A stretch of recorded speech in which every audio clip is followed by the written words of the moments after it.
Hey, it's 11:11. Yeah. Make a wish. It's like live at 11. No, it's 11:12 now. Never mind. Yeah. Disregard that. Yeah. Hi, everybody. Welcome to this Friday's Giga Rambles. Yeah. It is May 25th, which Yep. means it's 525, which has no significance whatsoever. What are we talking about today, John? All right, we have. Oh, it's me. Right as I started talking, we had disaster. It was a mess.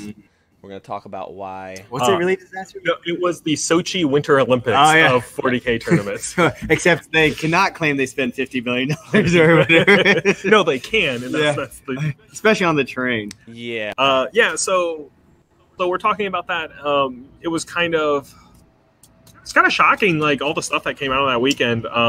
And like from our perspective as an Atlanta group or community, that seems really weird that a tournament would have that kind of turnout. Yeah. But maybe that's something that's more prevalent worldwide than we think necessarily. Like in both regards to the like tournament preparation, like for terrain and things like that, and then also the cheating. It's something that might be a lot more prevalent than we think. One thing I really wonder, and I haven't done a lot of looking into what actually happened, just the articles I've read, which might be skewed, but was every table with that cheap styrofoam terrain, or was it just like we ran out of terrain? Apparently, like every table, like they didn't prep until like 2 weeks beforehand, and with 2 weeks to go, you can't prep terrain. I tend to disagree. Yes. The guys who run Warzone can tell you that because we usually get orders for them probably like 6 months minimum out from a giant GT. It's very true. There's a lot of prep involved with running a tournament of that size. Like we as a game store, we can host a tournament that probably is going to have 30 to 40 people, no problem. But the moment you break past that, we're going to have to start like someone's going to Fantasy World for the next 40K tournament. Yeah. Yep. It's pretty much just what kind of happens, and right? There's nothing wrong with going to Fantasy World. Like a lot of the planets are feudal. Still, it absolutely makes sense. But it's just like someone who goes to 40K, they feel like they're going to be fighting in a sci-fi setting, or at least like a barren landscape. But sometimes you got to blow up a cottage for the Emperor. But it's a big important thing to know, and especially when you're the London GT or you are trying to make yourself known as a large event. It's important to not skim. It's also Games Workshop's home turf in the largest city. They have. It seems like this would be something that would draw a huge crowd, and they should be prepared for something like that. Definitely true. Not quite their home city. They're from Nottingham, aren't they? That's home country. I said home team. Largest city in their home country. Right. Yeah. So it's very important. It's very important to make sure that your stuff is together. You don't want to like come in like half cocked because it brings a bad taste in everyone's mouth. Where like, hey, I'm dropping. I don't know how much tickets were, but I'm going to assume it's the standard tournament price. So anywhere between like. So about if $65, 60, $70. If I dropped, between $65, $75 for a tournament, and I got to play with like styrofoam blocks out of a packing container, I would be livid. I travel a lot for tournaments throughout the year. I go down to Florida, I go to St. Louis, travel all around for these events, and they are always well done, well staffed with terrain. But maybe this is more of a European thing where they were like, hey, we didn't realize how many people we were going to get or how big the turnout was. But that's the thing. Like, that's why I was like, oh, is it every table or not? And John said it was every single table. If you look at photos, it looks like every single table for dozens of tables. And so with me, at that point, I don't think there's necessarily shame involved with saying, or doing like a call out, being like, hey, people in the BYOT, London area, like, can you please bring terrain in? I've had smaller tournaments do that where they'll either come to me as a store or me as an individual when I sign up, be like, hey, is there any way you can bring like an extra mat or some terrain with you, just because we don't have enough. To me, that is a much better option than getting unpainted, barren terrainscape, especially with games like Rick was saying. Necromunda is apparently like that too. Oh, really? I couldn't imagine playing 40K or Necromunda in this edition with like with not a full board. Yeah. Let's just say especially they kind of Necromunda. skip on the construction materials of Yeah. that Hive world. And so at that point, like when you think about it, where is all that prize or the entry fees going, right? Like, so when I go to a tournament, I'm not me as a individual. I'm not expecting 100%. Like I put in $75, that immediately goes into the prize pool. Yeah. Like I don't expect that like 1-for-1 return. Like so, I know some of it has to go to event hosting space. Some of it has to go to, or should go to, terrain. And also like repair for equipment and things like that, because as you're playing tournaments, like if you're running clocks or if you're bringing your own mats and things like that, there will be wear and tear that you eventually either have to repair or replace. Yeah. So that's going to go to that. Yeah, if And then someone finally, like, confirmed a there were portion will- 600, 700 players for the 40K tournament. Is that right? Wow. Yeah, so that's an astonishing amount, and I can understand them being like, "Oh no, we totally didn't plan for this." Yeah. At the same point, like, Correct me if I'm wrong. Though. I That's would've- what I had read. I think.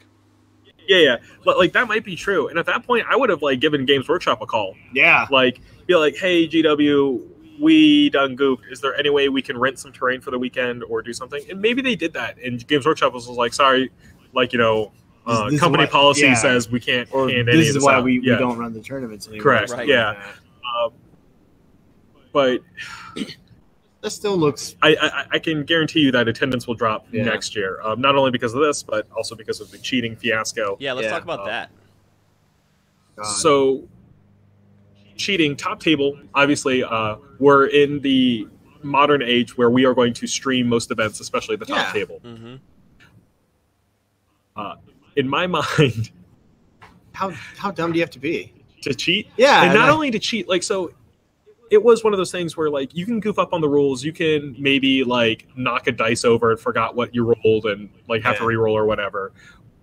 But this guy, the guy who's in the finals, was caught cheating multiple different times in different ways each time. John, do you have the breakdown of what he did, or like I pretty much know it off the top? Yeah, of my head, I would say go ahead and recite. I didn't look that one up exactly, but I had So- seen the litany of.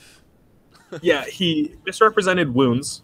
So like when the person asked how many wounds has this thing taken, he said 3 when it had actually taken 5 wounds. Damn. He had nudged the model like closer to combat or closer to range with like a glass of water. It was pretty intentional if you look at the video.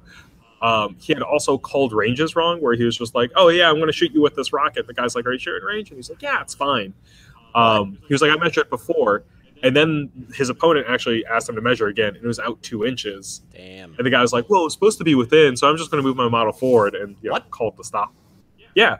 The guy was like, "Oh, I measured. I must have nudged it away. Let me just push it back." And they stopped him from doing that, thank God. And then I know one of the big ones is also he got his own army rules wrong. And it seems pretty intentionally. Like it was only to his benefit that he got the army rules wrong. Right. And this is really important for a tabletop game. Mhm. We are under a social contract Yeah. to know our rules well. So there's one thing I asked. I watched an Iron Draw stream the other day. Yeah. And the guy was getting the rules wrong. For example, the brutes have the rule Duff Up the Big One, Right. where they re-roll against things with 4 or more wounds. Hmm. But he was only using the I'm next to my war boss, I re-roll ones rule. And that's something where like, oh man, these guys are playing this game all wrong. But I know that when I play the game, I also mess up. It's not perfect, but a lot of times I mess up to my detriment. Yeah. But like, it's understandable to just have like, especially in a high pressure situation like that, just forget things.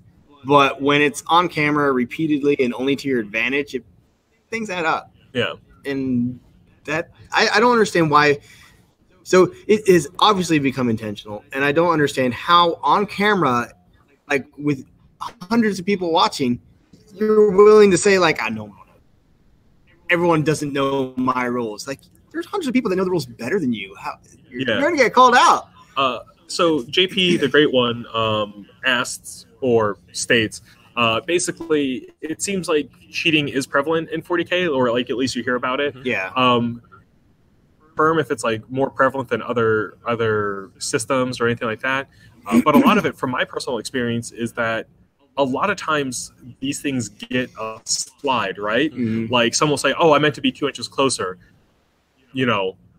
his opponent will be like, okay, well, like, move your guy forward, like, it's fine. Yeah. A lot of it is the players themselves allowing it to happen or not being able to check on it. The fact of the matter is 40K is filled with a myriad of rules and dice rolling that it's very easy to manipulate that, whether it's intentional or not. And finally, like from my personal experience, I went to the ATC the year 8th edition came out, and I got cheated in multiple of my games. And it was stuff that it was because I didn't know my opponent's rules, and he was doing things, and my teammates or people that are watching let me know after the game that, hey, I was getting cheated. I informed the judge, and the judge's response was always like, okay, well, we'll talk about him. Talk to him about it. And from that perspective, it's, okay, cool. Like, he's going to get a slap on the wrist. Right. And I saw him later in the tournament playing games, and, like, nothing had happened. So I think it's from, and this was just my one account of it, but I know in other game systems, if I had reported egregious cheating in a game or a tournament, usually that person would be DQ'd or get a game loss. So that's my personal experience on it. So it might be the fact that judges are more lax, like, maybe you just get a yellow card instead of a red card for flagrant cheating. It could also be that people just feel like, maybe it was a mistake. Yeah. And a lot of times, being a nice guy and just wanting a fun game can really be a detriment to fair play because people will take advantage of that. And I don't mean to compare like the movements, but like kind of do the Me Too thing, like speak out about it. Don't just stay quiet. I mean, I know the other movement is much more important, but like don't be quiet about it anymore. Yeah. So once again, we go to social contract, right? Like, we are playing a game together. We are trying to enjoy ourselves. But if you feel like your opponent is misrepresenting themselves or the rules or their movement or anything like that, and this is going to be a big thing for folks, but like confront them in I don't want to say like a nice way, but like a peaceful way. Like you don't have to be aggressive and angry towards them, but you need to confront them. You can be like, hey, can we make sure this is correct? It's like, stop right there, Dolly. Don't touch anything. Let's go through this together. Yes. Is a good way to. And I hate to say it, but like the defense of the cheater is getting hostile at you, accusing them of being a cheater, right?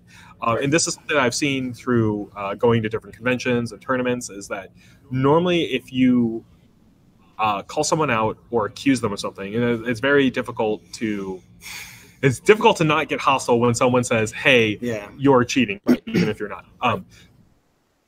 Always the person, or it's always the guilty party that immediately gets angry and starts calling them on stuff. Just a lot of times cheaters will call you a cheater first so they can get it like out of the way. It's like, oh, he's only calling me a cheater because I called him a cheater. And but they are. There's a lot of like psychological defenses people can bring up to just try to shunt blame or, justify. Oh, absolutely. It's crazy. Yeah. So it's really important to know, especially if you are playing this game and you see something that's off, or if something sounds too good to be true, stop the game. Tell them like, hey, listen, like, this can be on my clock, or especially in a game like 40K or Age of Sigmar where the clock is shared. Just tell the guy, hey, hold on a second, can you show me that rule? That sounds crazy good. And then you read it, and it is either crazy good, or maybe you have a question where, especially with the Games Workshop games, it could be the ruling may not be concise enough in the book to say like, oh, that's how it works. I know in a game where I had it was a guy was using a rule that had recently been FAQ'd, and he didn't have his FAQs with him. So he was using the old rule, which was significantly better. And so after the game, one of my opponents was basically like, or one of my teammates was like, oh no, like that's not how the rule works anymore. It was FAQ'd, a month ago. Like, so that's an understandable mistake, but hopefully not intentional. Yeah. And so it's really one of those things for a tournament, though. Like, yeah, that's the tough question. No, and so that's one of the things. It's not. You are responsible for knowing your own rules, and you need to be ready to accept the consequences if you are not up to date on your FAQs or your rule book itself. And you get the rule wrong, whether it's to your benefit or detriment, that's on you. It's on no one else. It's not for Games Workshop for releasing the FAQ too recently or whatever. if you don't know your rules, expect punishment for it, right? Yeah. Like it's a game. We're all trying to play for fun, but the big thing is take the time, know your rules, bring your FAQs, check a week before you go to the tournament, especially when it's a big one. Like, like pull up all the FAQs saying, hey, has anything changed recently? I usually ask, especially since I don't get to play as much games as I'd like to anymore. When I go to a convention, I'll usually ask, it's like, all right, cool. Like, what are the things I should look out for? Like, what's changed? What rules are different, or like, how the game has progressed in the last couple months since I played a game. Now, what about the perspective? Definitely. I read on a post the guy defending himself basically saying he was tired. That's a tough thing because there's sometimes there's several games worth in a day. So like they might start at 9 a.m., go till 10 p.m. or something like that. So, we've had tournaments of X-Wing, for instance, at the store that was a one-day event, right? That went on and on. But at the same time, you still have to try your best to get as much coffee as possible and stay on top of the rules. Yeah, my experience, there has been no amount of sleep deprivation to prevent a top-tier tournament player from knowing his rules correctly. Yeah. And also, still everything was to his benefit as well. Yeah, if you're tired, you'll make mistakes that don't benefit you. Yes. Yeah, as well. From every report I saw and from what I watched, he never made a mistake to his detriment. Interesting. It was always to his favor. And when it is 6 or 7 different accounts, that's a little too convenient. Yeah, that makes sense. What is it? So it's something where, like, so if he took the dice over and like changed it from like a 5 to a 3 on the wound counter, that's fine. Like, if that happened once, I could be like, okay, well that was him being tired. Yeah. And then I would go back and say, did it affect the game? If it affected the game in a negative point, probably still get him punished for it. You know, it's tough at a top tier table, especially. There's been no reports of his opponent doing anything. Yeah. So he's been there just as long, right? Yeah. Or for example, like if I make a mistake because I'm tired, it's usually like, oh God, I forgot to activate that unit entirely. Mm-hmm. Oh well. Yeah. Either my opponent says, yeah, go ahead and activate them, and if they don't, like I leave that decision to them. They say, all right, then I don't activate that unit. Right. And this was something that we came back to, or something we talked about earlier that we need to come back to, is that when someone egregiously gets the rules wrong, it's usually a sign of cheating. And then also this guy's trying to shift the blame, right? Yeah. It's like, hey, listen, I was really tired. It wasn't really my fault. I don't believe this is the first time this guy's been accused of cheating. I could be completely wrong. So, but I remember seeing a post where it could have just been talking about tournament players in general, but I was saying like, hey, listen, it is a long string of things where play with it. And I've heard that a lot, especially when it comes to like some of the super competitive 40K people, that they will try to bully the rules or get things in their favor before you call them on That's it. not cool. No, it's not. And I think it's time to maybe have the judges address this and maybe update their policy on judging, where it's like, listen, like you get one goof up, and then after that, it's time to get the hammer down. Yeah, you get the yellow card, then the red card. Right. Yeah. And so with this guy, he would have had 5 red cards. Yeah. So that's an issue. Know your rules, and if you can't get through the gauntlet, like if you get tired and you can't keep up with it, then hey, I'm sorry. For you. Like this is a marathon. You are doing that. When you go to a weekend long event, make sure you plan for it. So make sure you can stand for 12 hours a day. Yeah. Like drink your water, get your protein bars. Like plan ahead. Be prepared. Excuses viable for a fun hobby weekend. So, like, take your own experience, for example. You were at a tournament where someone was, like, marking the wrong health. Oh, yeah. So, I mean, that was immediate punishment, and I feel it was fair. Yeah. I was at a War Machine tournament. So, basically, a guy was the damage on the models he was using. So, whenever I did damage to one model, he would shift it over to another one because the cards look very similar and all that. And so as reference, you mark the damage on the card. Yeah. So instead of putting like wound counters next to the thing, there's a card. You keep track of the damage on the card. And so he was misrepresenting where the damage was going. And one of the players watching the game called the judge over to watch him. And once the judge saw him actively doing it, he stopped the game and basically penalized him in the game for doing that. And if the damage was represented correctly, I still would have been ahead. But the fact that he shunted it around, I was in a very disadvantaged position. So the judge basically punished him to the point where it would have been the same as if he was damaging correctly. Gotcha. Which was good to see. And it led me to actually be victorious in the game, but it was nice. It was another one of the things. At another tournament, this was also for War Machine, one of my opponents completely got his rules wrong. And this guy was such a sweetheart because I didn't catch it because I didn't play his army, I didn't know it well. But he came up to me after the game, said, "Hey, I got the rules wrong. I went to the judge and I disqualified myself. You got the win. I'm now out of the tournament." That's awesome.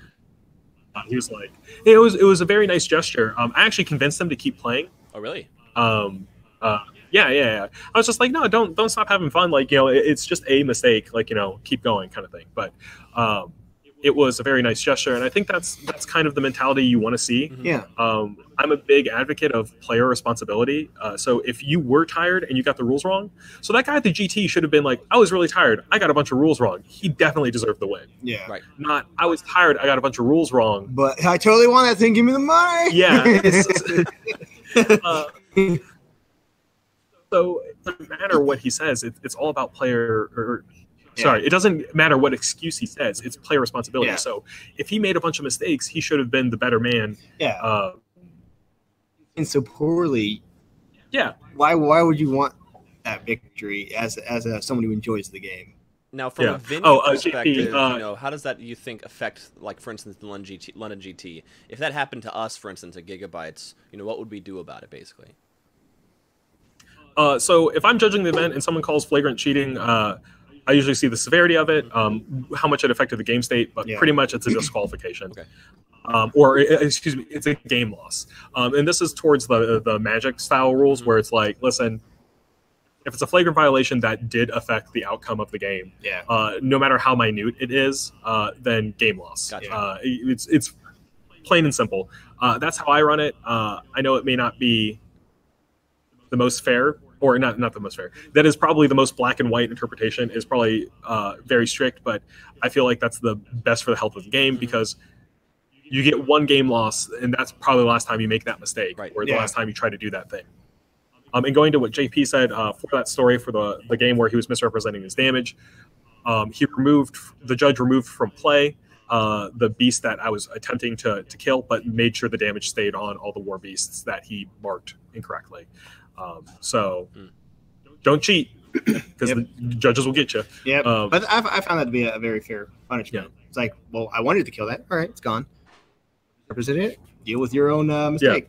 And so it's something where judges need to get better about that. Players need to be more responsible about all these rules, and it's a tough thing for these games because it's not a video game, right? Where like the rules are set for you. You cheating in a video game takes a lot of active or a lot of activity to cheat. You have to change the universe, like aka programming, that it's built on. Tabletop, it's built in the real physical world where we can say, hey, these are the limitations we want you to set on the game, but you're like, oh, this thing can only move 6? Well, haha, 7 because I'm a god. Yeah, it's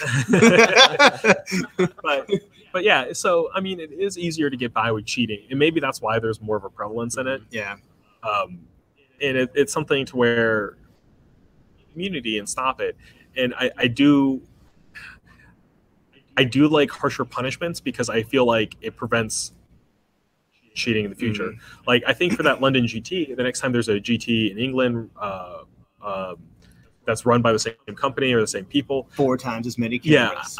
Well, no, I want to say like people are going to be less apt to cheat because people are going to look for it, and I think it needs to be made a spectacle, and I think it needs to be discussed in more formats that we are looking for cheating. Stop cheating. More like corporal punishment. Yeah, it's itself, and the rules are not the most tournament functional rules out there. But there is a tournament community for it, and so don't abuse loopholes in the rules or don't abuse the fact that people are like trying to beer and pretzels it up at this tournament. Right. Yeah. Like, So actually, let's talk about that, because the element of beer and pretzels can be a big thing, psychological shift. If someone wants to enter a tournament, for instance, and they're used to, like me, I'm used to a casual game, I'm used to an open game.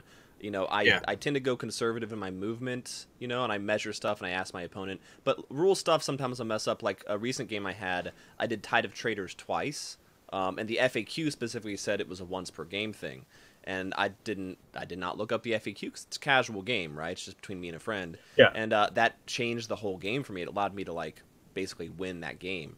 And then the other thing is, since I was playing Emperor's Children, I also had the fight first rule, which I didn't know how it worked because it was my first time playing the Emperor's Children. So he had, my friend literally took 5 minutes to explain to me the exact sequence of how everything should go. Because for some reason I wasn't grokking it, for whatever reason. But at a competitive state, like, you should, you know, do you take the time to go over that stuff with somebody, even though it's running into your game time? If it's necessary, you know, like. So, for example, in War Machine Hordes, a lot of times for things like that, especially if a judge is over there for rules explanation, you can pause the clock. There's still a round timer overall, though. Yeah. So it eats into that. But, you know, rules are important.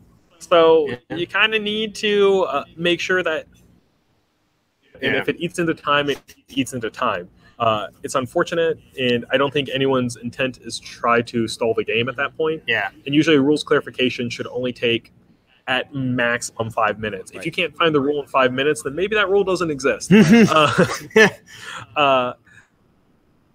it's also on so it's also on a player's part. Like, if I go to a Games Workshop tournament, I bring my army book, I bring the rule book, and then I print out any FAQs, right? And I have that on reference ready to go. And there's still some rules that can be argued.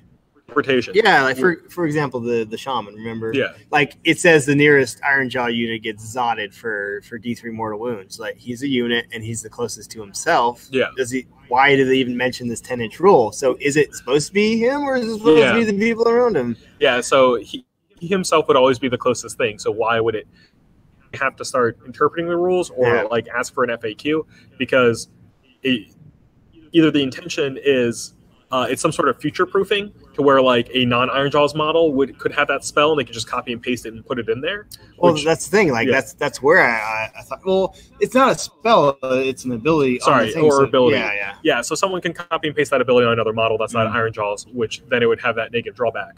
Or it was a assumed, you know, the closest Iron Jaw, you know, besides the one casting kind of thing. I don't know a better wording of that. So I always do it where it's the closest one within 10 inches. Because that makes sense. Yeah. To me, why would they ever even include 10 inches if they didn't mean for it to be him? I'd agree with that. That's pretty logical. Now, what are some typical things that people either do consciously or subconsciously to cheat that you guys, you know, people watching can look out for? One of them would be when they measure the model to where their model is going. Let's say it has a 6-inch movement, and they push it 6 1/4 inches. That kind of thing. So I can go through games, which are the common ones.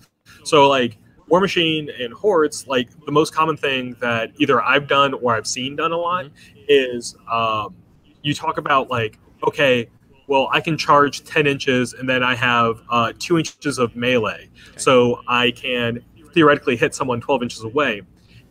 And when they go to move the model, they move it 12 inches instead of 10 because they're so busy thinking about, all right, cool, I threat 12 inches without thinking. And so that gives them a huge gap. Like, you know, an extra 2 inches of War Machine is a gigantic deal.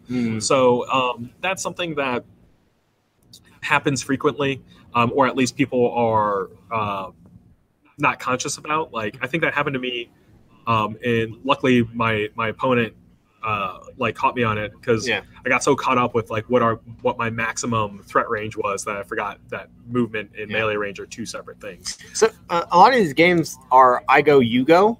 Like, always feel to be like, this is what my intention is for this unit. I'm going to move it up 6 inches and shoot. And so you measure from where you are. Like, say my whole threat. Like for example, John was saying I can move 10 inches. I threat 12. So you measure from the model to what you're going to. Oh, look, we're 12 inches apart. anything, the board state is untouched. You have now said, "Hey, I can get there. I can attack you."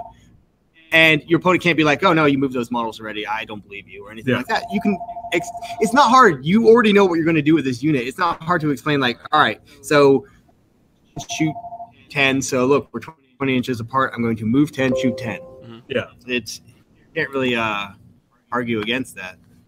Yeah, and that's a very important thing where it's like quick movements get you in a lot of trouble. So whether it's fast dice rolls, like you at a 40K person, like you're like, okay, cool, I have 60 shots to do. I'm going to roll them into 3 blocks of 20.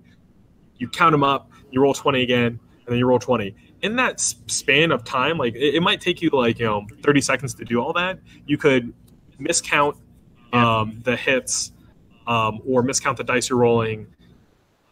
There's any number of things that can go in there. And so if you're like super quick about it, which you want to be quick, it's very easy to count wrong. And it sucks for the opponent because if you're super quick about dice rolling, there's no way for them to verify it. A nice thing to do for your opponent's sake is, for example, pick out misses. So they can basically see anything you pick up. So here you are picking up everything, so they can be like, all right, there you missed a 1 or you missed a 2, and you picked this up, and they see that everything else is hit. Interesting. Your active motions on the table need to be to the benefit of your opponent if you want a fair game. Yeah, and that's an important thing to know, and that's Magic and like some of the other games, like they finally put out rulings of where land can be placed. And it seems like a weird rule, but people were originally putting lands in front of their creatures and enchantments as a way of hopefully seeing what the board state was. Like, it's like, oh, hey, I didn't see that you had a creature tucked behind here, or XYZ. What if it's a land creature? Could be a land creature. We're irrelevant for this discussion. So Magic finally ruled, hey, everything that is active on the board has to be in front of the lands as a way to help your opponents see what's actively going on. Gotcha. And I think that's a very important note that Mark made, where everything has to be to the benefit of your opponent. You have to make sure that your opponent is aware of exactly what you have or exactly what you roll. But no, there actually is an example of that where people would put or something. It's actually a land creature, but they would stick it with their lands. Yeah. And it would be something where like, all right, cool, your board stays empty. And they'd be like, I attack with this. It's like, oh. Yeah. Oh, that looked just like a forest. It was with your forest. I can't do anything about it. I'm dead. Yeah. And so that's important to know. And also with like 40K, especially with the terrain being so minus the London GT being so enormous and over the top, I think it's a good investment to start picking up dice trays to roll in, just simply because it's very easy to roll a fistful of dice and it scatter on the board, piece of terrain, and then you pull it out and be like, oh, I got a 6. In cases like that, I do tend to like go, hand on the table, pick up, drag, and show the opponent. Yeah, and once again, that's to the benefit of your opponent, right? And so, but I do recommend, especially if you guys are wanting to get into the tournament scene and wanting to be that kind of tournament player. You need to abandon all these ideas and start cheating. Yeah, get to the top. Start picking up stuff that will benefit your opponents and better the experience for both of you guys. So pick up those dice trays, or get those measuring sticks for like War Machine and Horde, so you can clearly see like, hey, this is exactly this many inches.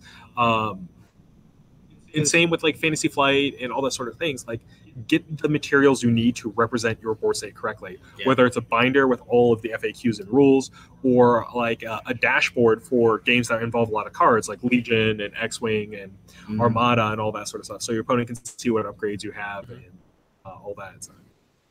And I would really like to get like a dice tray rolly thing at some point. I want to get a custom one. I don't want to dump a bunch of money into Wormwood. So I already have your solution. If you go to Michael's, they have these little trays, and I'll go get mine real quick. They have these pockets where you can put denominations of 10 dice, 20 dice, whatever. They have 3 separate pockets and then a whole long tray, so you're able to roll whatever denomination of dice in there and then put those dice back into their own little cup. So it's sped up my gameplay like really big.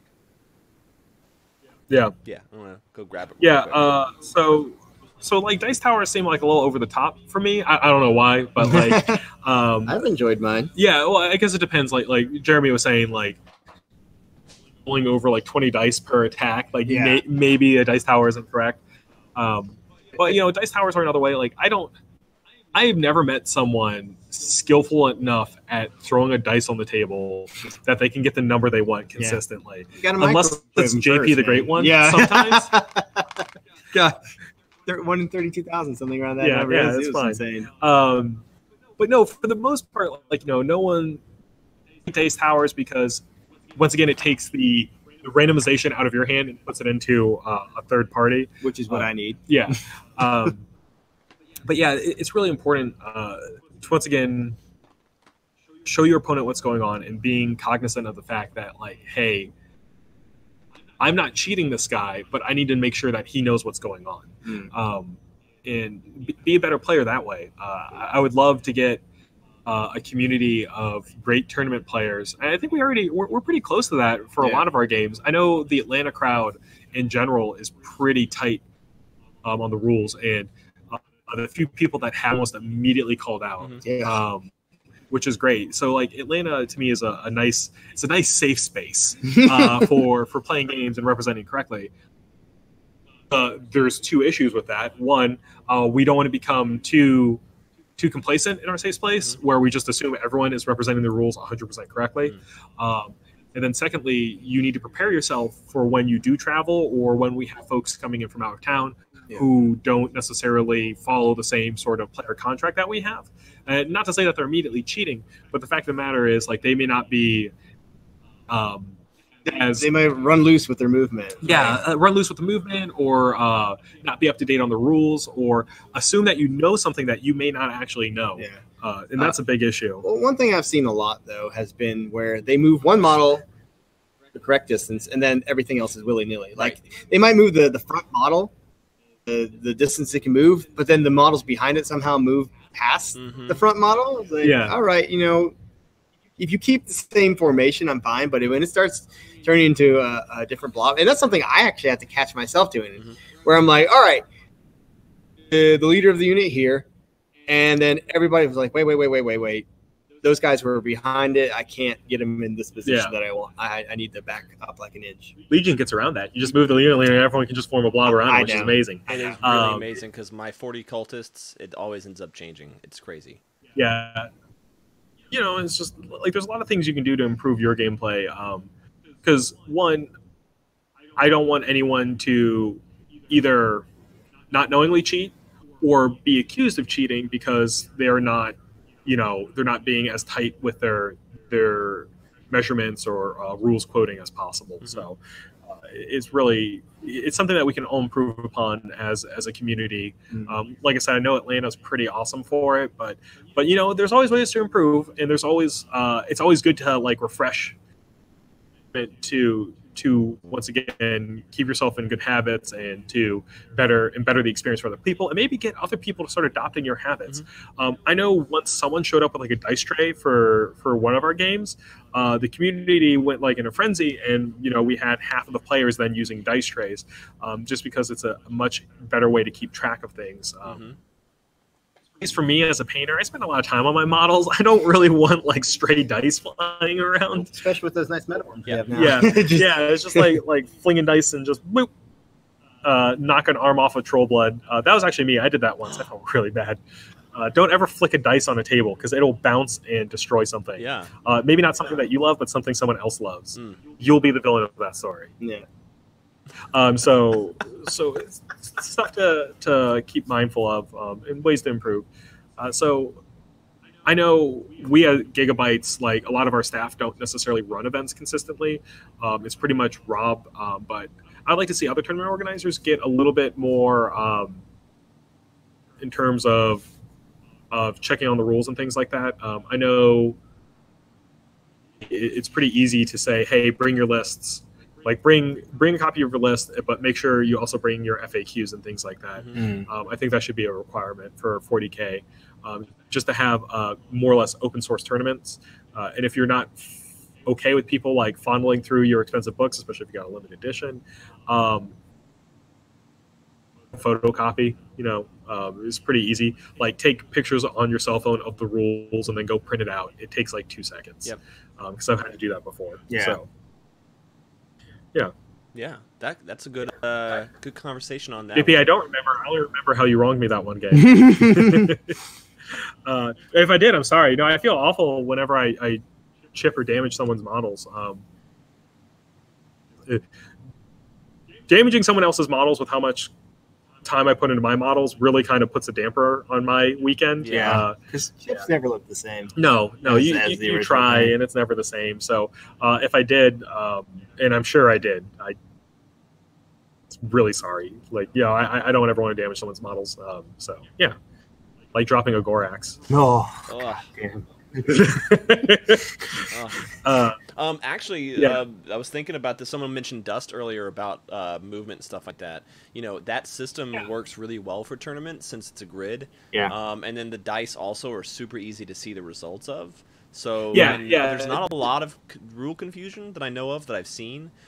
Which really lends itself to sort of that fast-paced tournament environment. One thing that I noticed with a lot of esports, when you watch, like, I don't know, League of Legends or anything like that, since it is computers, you don't have to worry about the rule stuff, but the tighter you can make the boundaries of things, like in Dust, I think there's a lot of potential for tabletop to become a sort of a sports thing that people can observe. I think things like London GT kind of put a damper on that for a lot of people. Like, it makes people go, oh, Absolutely. God, is that what it's like? Yeah. Versus like, oh God, that looks really cool. It's one of those things where like the 40K community, in general, if you're playing 40K, we need to get tighter on policing that sort of stuff. Whether you're playing at home or playing abroad, keep an eye on what's going on, because if you do want to elevate those tournaments to the next level, like if you want to make sure there's more prize support, you want to make sure that there's more coverage, more live streams and all that sort of stuff, we have to make sure that it is a solid experience for everyone involved. 40K, amongst all the miniature games, is the largest, and like we could theoretically get to an esports level of like 40K, but the perception of cheating needs to go, and the quality of tournaments and boards needs to be high. And I think that's something that hurts a lot of games where like amazing to broadcast, like Infinity, in 40K if the boards are done correctly, but if the boards are barren and uninteresting, and you just have guys hovering over a table, like shuffleboard pushing things around, it doesn't become appealing to watch. So like 40K is a very cinematic game. Make sure it's cinematic, get those tables, and also like we discussed this ages ago, like people get into the game for the lore. If they feel like, oh, we're fighting over styrofoam, right? It's like post Tyranid cleansing, like where he's cleaned the planet of anything useful and left styrofoam for us to fight for. Cool, great. No, like big shout out to the folks like at Long War. Those everyone that does the like mini wargaming, the ones on YouTube with the cams and making it look really cool and cinematic. Like shout out to all of them, because without that cool stuff, a lot of people wouldn't be able to get into it as much, I think. Absolutely, and that's something to keep track of. Is making sure that the watching experience is fantastic for it. Just assume that like if you're watching a miniatures tabletop game, to like get a rule wrong or miss a dice roll kind of thing, so don't like flip off the handle for that. Make sure that once again, make sure that the game state's not irreparably changed by it. Make sure it's all that. Don't like if you're watching a tournament like or something like that, like, and you see a missed dice or something like that, like you can bring it up, but don't like no, like it's like once again, like sports games or like esports, people get really involved. They really want to see their favorite player or their team or their faction win, so they get really involved in it. But like once again, as a spectator, don't table talk. And that includes online. But if you see something off, like, if you see someone actively cheating or anything like that, don't immediately blurt it out the table. Go get the judge.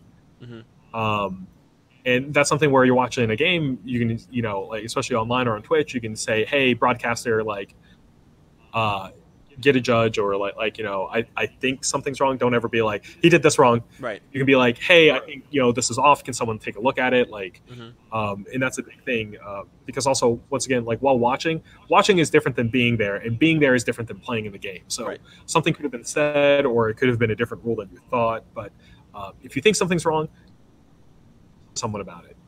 And I know I'm running a War Machine tournament this weekend, so I really hope anyone who's watching that's playing in the tournament, if they feel like something's off or that the rule is wrong, come get me. I'll be going around and watching. And I know, what was it?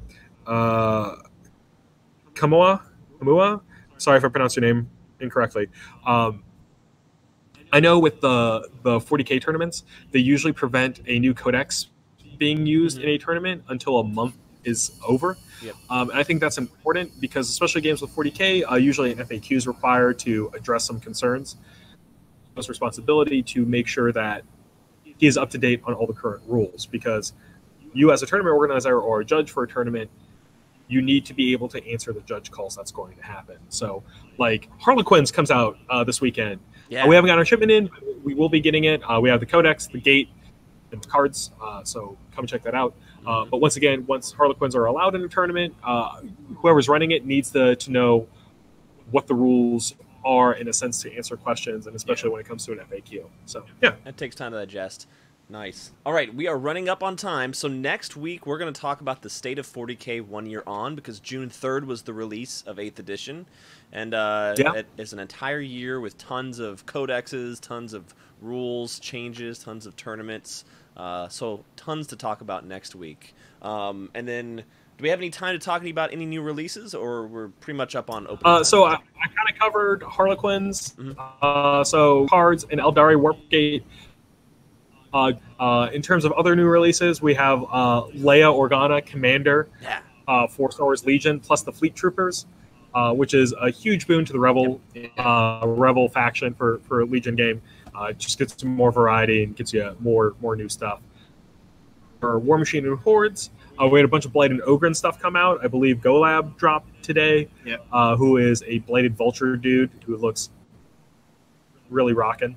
And then also Privateer Press covered what the contents of the Monster Apocalypse starter box is. So if you guys are interested in Monster Apocalypse, you can go to privateerpress.com, go to the Insider, see some nice You mod said they're all resin, right? Yes, Defender X is 100% resin. All right. Other models will be metal resin, but they did confirm that Defender X is at least all resin. Gotcha. And then we have second edition of Age of Sigmar coming up. Yep, second edition Age of Sigmar. More spoilers. Yeah, we could have talked a whole show about that. But second edition Age of Sigmar is coming out in June. We don't know exactly when. Verification this weekend, but we're not 100% on that. I mean, they're touching a lot of points each day, so hopefully early June. I don't think they can talk about it for 2 over more half weeks. A month. So yeah, I'm hoping Age of Sigmar 2.0 comes out really soon. I'm super excited about that. I hope they learn from Malign Importance. It's like, stop spoiling it. Just give us what it is. Story and fluff's good, but we need models. Like, that's what, like, especially for all these games, they're getting really good. But we really need substance at some point. Like, I can only get so hyped before the hype starts like falling off because I don't get what I want. So plenty of things to talk about, but we spent almost an entire hour talking about London. But so with that, check out Atlanta tournament scenes if you guys aren't local. We run some awesome games. We have great tournament organizers, and we have some big events coming up this year. Which is going to be our War Machine and Hordes tournament. It's War Machine Weekend Qualifier, so it's a big deal. We already have a lot of folks coming in from all over the states for it. And then in August, we have Warzone Giga. We just got things kind of set up for that. And other folks from the Warzone crowd will be running it. It'll be big. So if you guys are a 40K player and you want something before Warzone Atlanta proper, come to Warzone Giga. We'll have a good time. Get your game on. That's it. Cool. Awesome, y'all. Everyone have a great day. All right. Goodbye. Hope you guys have a great weekend. Thanks for coming by. Goodbye.